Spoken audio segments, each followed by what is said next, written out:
Hello and welcome, or welcome back. This is going to be a quick tour and update of my Florida room sewing room. I did one about 6 months ago. I've made some changes and I'm getting ready to make even more changes. So I thought it would be nice to remember what it looks like now before I make the next group of changes.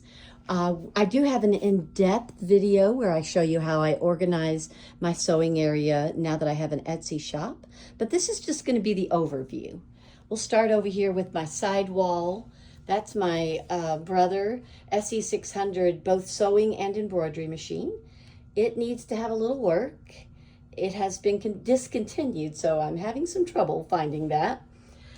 These are just some of my flannels that I use when I make baby items. I do have a kids line on my Etsy shop as well.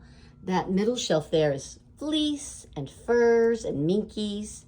The bottom cube down there is some items that I have made that I use for reference.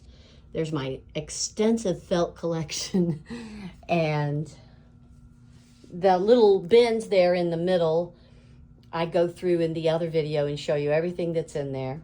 And then this is my Cricut, some of my yarn and roping material. These two shelves on the top here are some of the items that are in my Etsy shop, and they're getting ready to be moved to covered bins in a closet where they will not be exposed to the harsh sun anymore. Down here on the bottom is my Cricut press, some paint, and some Christmas decorations. This little bin has fat quarters in it. And of course my thread collection over there.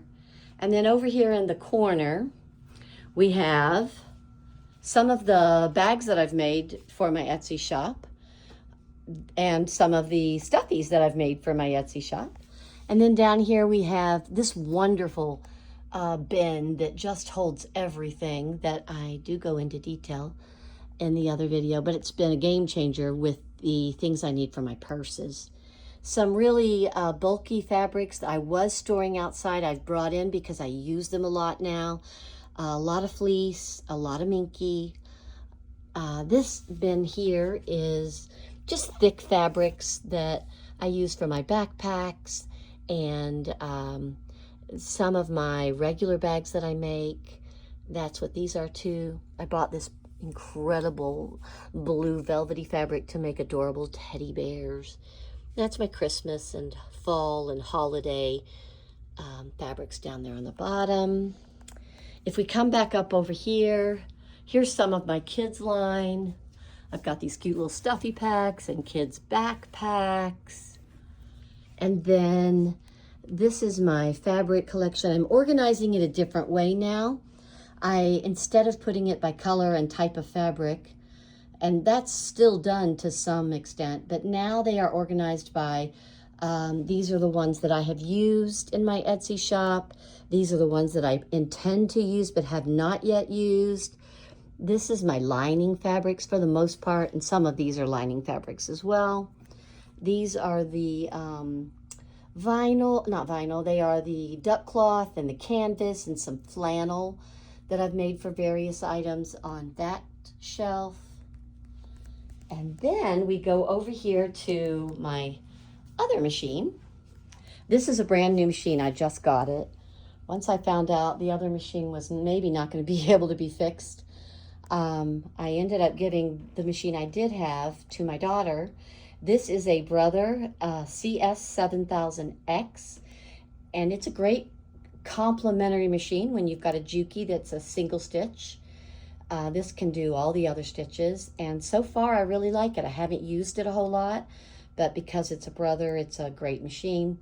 I do plan to do a review of all the machines that I have had and have currently. Look for that. That'll be coming soon. These are some of my patterns that I've made for my things that I make for the Etsy shop. And this is my ironing station. The ironing station has fusible fleece, fusible batting, fusible foam, regular batting, but mostly it's things that you would need to use the irons for. And over here in the corner, I have bags of some leftover deconstructed quilt, but I also have batting and interfacing that is in bulk down there. Those are also getting ready to go in bins. This is one of the things I have in my Etsy shop, where I take old vintage quilts that no one wants and I make them into beautiful bags. This is, of course, my favorite thing in my sewing room. It's not the cat. He would be my favorite.